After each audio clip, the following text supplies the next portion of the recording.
Hi friends, welcome back to my YouTube channel. ತಮ್ಮನೇಲಿ ನೋಡಿದ ತಕ್ಷಣ ಎಲ್ಲರಿಗೆ ಗೊತ್ತಾಗಿರ್ಬೇಕು, ಒಂದೆರಡು ರೊಟ್ಟಿ ತಿನ್ನೋರು 4-5 ರೊಟ್ಟಿ ತಿಂತಾರಂತಂದು. ನಮ್ಮ ಉತ್ತರ ಕರ್ನಾಟಕದಾಗ ಭಾಳ ಫೇಮಸ್ ರೀ ಇದು. ಈ ಸೀಸನ್ದೊಳಗೆ ಇದು ಭಾಳ ಸಿಗ್ತೈತಿ ಮತ್ತು ಕಡಿಮೆ ರೇಟ್ ಇರ್ತೈತಿ. ಉಳ್ಕಿ ಟೈಮ್ದಾಗೆಲ್ಲ ಸ್ವಲ್ಪ ಸಿಗೋದು ಕಡಿಮೆ, ಇನ್ನೇನು ಅವಾಗ ಕಾಸ್ಟ್ಲಿನೇ ಇರ್ತೈತಿ. ಫಸ್ಟ್ ಈಗ ಕುಕ್ಕರ್ನಾಗ ಅದನ್ನು ವಿಸಿಲ್ ಹಾಕಿಸಿದ್ದೆ, ಹಂಗಾಗಿ ಕುಕ್ಕರ್ನಾಗ ಮಾಡಕ್ಕಂತೀನಿ.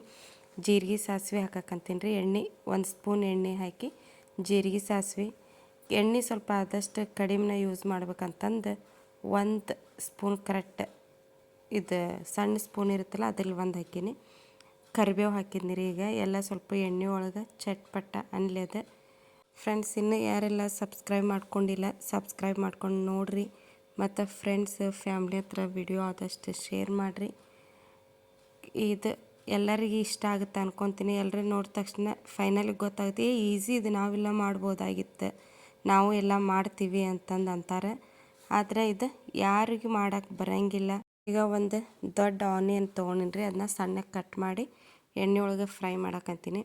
ಇದು ಏನಂದರೆ ಅಡುಗೆ ಈಸಿಯಾಗಿರ್ಬೋದು, ಆದರೆ ಈಗ ಹೊಸದಾಗಿ ಮದುವೆ ಆಗಿರ್ತಾರೆ, ಬ್ಯಾಚುಲರ್ಸ್ ಇರ್ತಾರೆ, ಅವ್ರಿಗೆಲ್ಲ ತಿನ್ಬೇಕು ಅನ್ನಿಸ್ತಿರ್ತೈತಿ, ಮಾಡೋಕ್ಕೆ ಬರಲ್ಲ. ಹಾಗಾಗಿ ಈಸಿಯಾಗಿ ಚಟಪಟ ಹೆಂಗೆ ಮಾಡ್ಬೋದು ಅಂತಂದು ಈಗ ಕಟ್ಟಗೆ ರೊಟ್ಟಿ ಹೊರಗೆ ಸಿಕ್ಕರೆ ಪಲ್ಯನೂ ಹೊರಗೆ ತರಬೇಕಾಗುತ್ತೆ. ಇದನ್ನು ನಾವು ಮಾಡ್ಕೊಂಡ್ರೆ ಆರಾಮಾಗಿ ರೊಟ್ಟಿ ಪಲ್ಯ ತಿಂದ್ರೆ 4 ರೊಟ್ಟಿ ತಿನ್ನೋರು ಇನ್ನೂ 2 ಎಕ್ಸ್ಟ್ರಾ ತಿಂತಾರೆ. ಹಾಗಾಗಿ ಇದು ನೀವು ಬರೋರು ನೀವು ಇದೇ ಸ್ಟೈಲ್ದಾಗ ಮಾಡ್ತೀರಾ ಮತ್ತು ಬೇರೆ ಮಾಡ್ತೀರಾ ಅಂತಂದು ಸ್ವಲ್ಪ ಕಮೆಂಟ್ಸ್ನಾಗ ಹೇಳ್ರಿ. ಇದು ಆನಿಯನ್ ಸ್ವಲ್ಪ ಗೋಲ್ಡನ್ ಫ್ರೈ ಆಗಿಂದಾಗ ಸ್ವಲ್ಪ ರುಚಿಗೆ ತಕ್ಕಷ್ಟು ಉಪ್ಪು ಹಾಕಕ್ಕಂತೀನಿ ರೀ. ಉಪ್ಪು ಮತ್ತು ಹಸಿಮೆಣ್ಸಿನ್ಕಾಯಿ ಚಟ್ನಿ ಮಾಡಿಟ್ಟಿನಿ. ಇದಕ್ಕೆ ಬೆಳ್ಳುಳ್ಳಿ, ಜೀರಿಗೆ, ಕರಿಬೇವು, ಕೊತ್ತಂಬರಿ, ಹಸಿಮೆಣ್ಸಿನ್ಕಾಯಿ ಹುರಿದು ಹಾಕಿ ಮಿಕ್ಸರ್ಗೆ ಹಾಕ್ಕೊಂಡು ಇಟ್ಕೊಂಡಿನಿ. ಹಾಗಾಗಿ ಇಲ್ಲಾಂದರೆ ಇದು ಚಟ್ನಿ ಇರಲಿಲ್ಲ ಅಂದರೆ ನೀವು ಡೈರೆಕ್ಟ್ ಮೆಣ್ಸಿನ್ಕಾಯಿ ಹಿಂಗೆ ಸೀಳಿ ಹಾಕ್ತೀವಲ್ಲ ಉಪ್ಪಿಟ್ಟು ಅವಲಕ್ಕಿಗೆ, ಹಂಗೆ ನೀವು ಸೀಳಿನ ಹಾಕ್ಬೋದು, ಇಲ್ಲ ಸಣ್ಣ ಕಟ್ಟನ್ನು ಮಾಡಿ ಹಾಕ್ಬೋದು. ಈಗ ಇದಕ್ಕೆ ಅರಿಶಿನದ ಪುಡಿ ಹಾಕೀನಿ ರೀ. ಸ್ವಲ್ಪ ಒಂದು ಅರ್ಧ ಸ್ಪೂನಷ್ಟು ಅರಿಶಿನ ಹಾಕೀನಿ. ಬೇಕಾದ್ರೆ ನೀವು ಇನ್ನೊಂದು ಸ್ವಲ್ಪ ಉಪ್ಪು ಆಗಲಿ ಕಡಿಮೆ ಹಾಕಿದ್ರಲ್ಲ ಇನ್ನೊಂದು ಸ್ವಲ್ಪ ನೋಡ್ಕೊಂಡು ಹಾಕ್ಬೋದು. ನನಗೆ ಸಾಕು ಅನ್ನಿಸ್ತಾ ಅಷ್ಟೆ. ಈಗ 2 ಕಟ್ಟು ಸಬ್ಬಸಿಗೆ ತೊಗೊಂಡಿನಿ. ಈ ಸೀಸನ್ದಾಗ ಜಾಸ್ತಿ ಸಿಗುತ್ತೆ ನೋಡ್ರಿ ಸಬ್ಬಸಿಗೆ ಕಡುಬು, ಸಬ್ಬಸಿಗೆ ಬಜ್ಜಿ, ಸಬ್ಬಸಿಗೆ ಪಲ್ಯ, ಅದನ್ನು ಈ ಸೀಸನ್ ಮಾಡ್ಕೊಂಡು ತಿನ್ಬೋದು. ನಾನು ಇದು 2 ಕಟ್ಟು ತೊಗೊಂಡಿನಿ. ಫಸ್ಟ್ ಎಷ್ಟು ಸಾಧ್ಯ ಆಗುತ್ತೆ ಅಷ್ಟು 5-6 ಸರ್ತ ತೊಳಿಬೇಕು ನೋಡ್ರಿ. ಮಣ್ಣು ಜಾಸ್ತಿ ಇರ್ತೈತಿ, ಮಳೆಗಾಲಕ್ಕೆ ಮಣ್ಣು ಜಾಸ್ತಿ ಇರ್ತೈತಿ. ಹಾಗಾಗಿ ಒಂದು 4-5 ಸರ್ತ ಕ್ಲೀನಾಗಿ ತೊಳೆದು ಸೋಸಿ ಆಮ್ಯಾಗ ಸಣ್ಣಗೆ ಕಟ್ ಮಾಡ್ಕೊಂಡಿನಿ. ಇದನ್ನು ಸ್ವಲ್ಪ ನೀರು ಹಾಕೋದು ಬೇಡ್ರಿ. ಇದಕ್ಕೆ ನೀರು ಹಾಕ್ದನ ಫುಲ್ ಎಣ್ಣೆ ಒಳಗೆ ಉಳ್ಳಾಗಡ್ಡಿ ಹಾಕಿರ್ತೀವಲ್ಲ ಅದು ಫ್ರೈ ಆಗಲಿ, ಎಲ್ಲ ಮೆತ್ತಗಾಗಿಬಿಡ್ತೈತಿ, ಸ್ವಲ್ಪ ಆಗುತ್ತೆ. ಸಬ್ಬಸಿಗಿಂದಾಗ ಎಷ್ಟು ವೆರೈಟಿ ಮಾಡ್ಬೋದು ನೋಡ್ರಿ. ಇದು ನಾವು ಏನೋ ತಿಳ್ಕೊತ ಹೋದಂಗೆಲ್ಲ ಮಾಡೋದು ಜಾಸ್ತಿ ಇರುತ್ತೆ.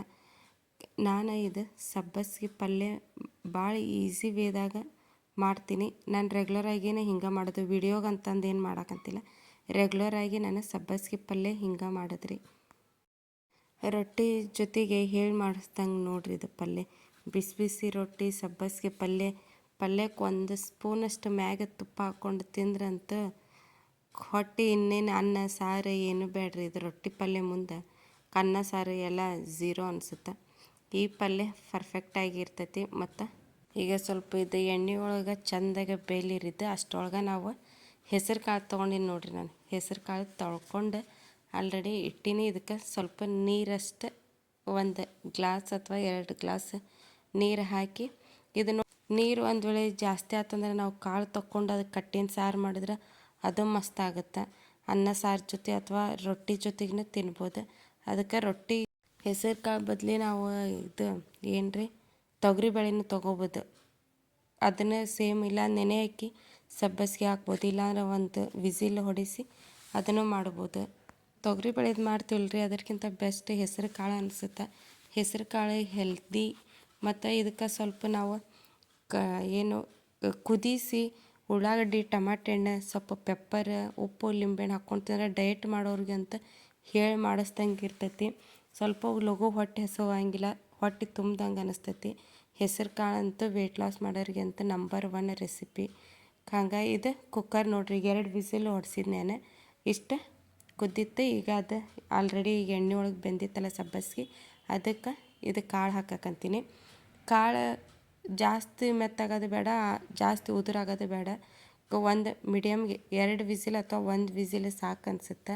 ಕಾಳು ಮ್ಯಾಗ ಡಿಪೆಂಡ್ ಆಗುತ್ತೆ. ಒಂದೊಂದು ಕಾಳು ಲಘು ಕೂತಿರ್ತಾವೆ, ಒಂದೊಂದು ಕಾಳು ಲೇಟಾಗಿ ಕೂತಿರ್ತಾವೆ. ಹಾಗಾಗಿ ನಾನು 2 ವಿಸಿಲ್ ಹಾಕಿಸಿ ಇಷ್ಟ ಆಗಿತ್ತು ನೋಡ್ರಿ. ಅದು ಇದನ್ನು ಸ್ವಲ್ಪ ಸಬ್ಬಸಿ ಒಳಗೆ ಇನ್ನೊಮ್ಮೆ ಫ್ರೈ ಮಾಡಿ ಉಪ್ಪು ಖಾರ ಹಾಕಿರ್ತೀವಲ್ಲ, ಅದಕ್ಕೆ ಎಲ್ಲ ಕರೆಕ್ಟಾಗಿ ಉಪ್ಪು ಖಾರ ಹೊಂದ್ಕೊಲಿ ಅಂತಂದು ಸ್ವಲ್ಪ ಅದನ್ನು ಬೇಯಕ್ಕೆ ಬಿಡ್ಬೇಕು.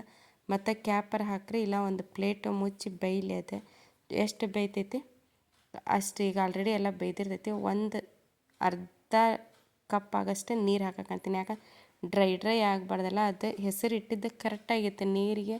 ಮತ್ತು ಈಗ ನೋಡಿರಿ, ನೀರು ಹಾಕಿ ಒಂದು ಅರ್ಧ ಕಪ್ ಅಷ್ಟು ನೀರು ಹಾಕಿ ಒಂದು ವಿಸಿಲ್ ಏನಲ್ಲ, ಸುಮ್ಮನೆ ಫ್ರೈ ಮಾಡಿ ಆ ಕಡೆ ಈ ಕಡೆ ಚಮಚಲೆ ಕೈ ಆಡಿಸ್ಬಿಟ್ರೆ ಮುಗಿದು ಹೋಗುತ್ತೆ. ನಾನು ಇದು ಬಾಕ್ಸಿಗೆ ಅಂತಂದು ಮಾಡಿದ್ದು ನೋಡಿದ್ದು, ಬೆಳಿಗ್ಗೆ ಮಕ್ಕಳಿಗೆ ಬಾಕ್ಸಿಗೆ ಅಂತಂದು ಮಾಡಿದ್ದೆ. ಹಾಗಾಗಿ ಇದು ವಿಡಿಯೋ ಯಾಕೆ ಮಾಡಬಾರ್ದು ಅಂತಂದು ವಿಡಿಯೋ ಮಾಡೀನಿ. ಎಲ್ಲರಿಗೂ ಇಷ್ಟ ಆಗುತ್ತೆ ಅನ್ಕೊತೀನಿ. ನಮ್ಮ ಕಡೆ ಎಲ್ಲ ಅಂತೂ ಎಲ್ಲರ ಮನ್ಯಾಗ ಮಾಡೇ ಮಾಡ್ತಾರೆ. ನೀವು ಇದೇ ಥರ ಮಾಡ್ತೀರನ ಅಂತಂದು ಕಮೆಂಟ್ಸ್ನಾಗ ಹೇಳ್ರಿ. ನೆಕ್ಸ್ಟ್ ಸ್ವಲ್ಪ ಉಪ್ಪು ಕಡಿಮೆ ಆಯ್ತು ಅನಿಸುತ್ತೆ. ನೋಡಿದೆ ಟೇಸ್ಟ್ ಕಡಿಮೆ ಆಗಿತ್ತು. ಹಾಗಾಗಿ ಮತ್ತು ಕಡಿಮೆ ಆಗಿದ್ದಕ್ಕೆ ಮತ್ತು ಒಂದು ಅರ್ಧ ಸ್ಪೂನ್ಗಿಂತ ಕಡಿಮೆ ಉಪ್ಪು ಹಾಕಿ ಮತ್ತು ಕೈ ಆಡಿಸಿದೆ. ಈಗ ನೀವು ಟೇಸ್ಟ್ ನೋಡ್ಕೊಂಡು ಹಾಕಿರಿ. ಉಪ್ಪು ತಿನ್ನೋರು ಕಡಿಮೆ ಹಾಕ್ರಿ, ಇಲ್ಲ ಇದು ಮೊಸರು ಹಾಕ್ಕೋಬಾರ್ದು ನೋಡ್ರಿ. ಈ ಪಲ್ಯಕ್ಕಂದ್ರೆ ಮೊಸರು ಕಾಂಬಿನೇಷನ್ಗಿಂತ ತುಪ್ಪ ಕಾಂಬಿನೇಷನ್ ಚಲೋ. 1 ಸ್ಪೂನ್ ನಾವು ತುಪ್ಪ ಹಾಕ್ಕೊಂಡು ತಿಂದ್ವಿ ಅಂದ್ರೆ ಎಷ್ಟು ಹಿತ ಅನಿಸ್ತೈತೆ ಅಂದ್ರೆ ಅಷ್ಟು ಹಿತ. ಇದನ್ನು ಟ್ರೈ ಮಾಡಿ ನೋಡಿರಿ ನೀವು. ಸುಮ್ಮನೆ ಹಂಗೆ ಪಲ್ಯ ತಿಂತಿರ್ಬೋದು ಅಥವಾ ಮೊಸರು ಜೊತೆಗೆ ತಿಂತಿರ್ಬೋದು. ಪರ್ಟಿಕ್ಯುಲರಾಗಿ ತುಪ್ಪದ ಜೊತೆಗೆ ಈ ಪಲ್ಯ ಹೇಳಿ ಮಾಡಿಸ್ದಂಗೆ ಇರ್ತೈತಿ. ಇದಕ್ಕೆ ಸ್ವಲ್ಪ ಕೊತ್ತಂಬರಿ ಕಟ್ ಮಾಡಿ ಹಾಕಕ್ಕಂತೀನಿ ರೀ ಲಾಸ್ಟ್. ಅಲ್ಲಿಗೆ ಪಲ್ಯ ರೆಡಿ ಆಯ್ತು. ಬಿಸಿ ರೊಟ್ಟಿ ಅಥವಾ ಚಪಾತಿ ಜೊತೆಗೆ ಹೇಳಿ ಮಾಡಿಸ್ದಂಗೆ ಇರ್ತೈತಿ. ಮಾಡಿ ನೋಡಿ ಕಮೆಂಟ್ಸ್ನಾಗ ಹೇಳ್ರಿ. ಯಾರೋ ವಿಡಿಯೋನ ಸ್ಕಿಪ್ ಮಾಡಿಬಿಡ್ರಿ, ಫಸ್ಟಿಂದ ಎಂಡ್ವರೆಗೆ ನೋಡಿರಿ.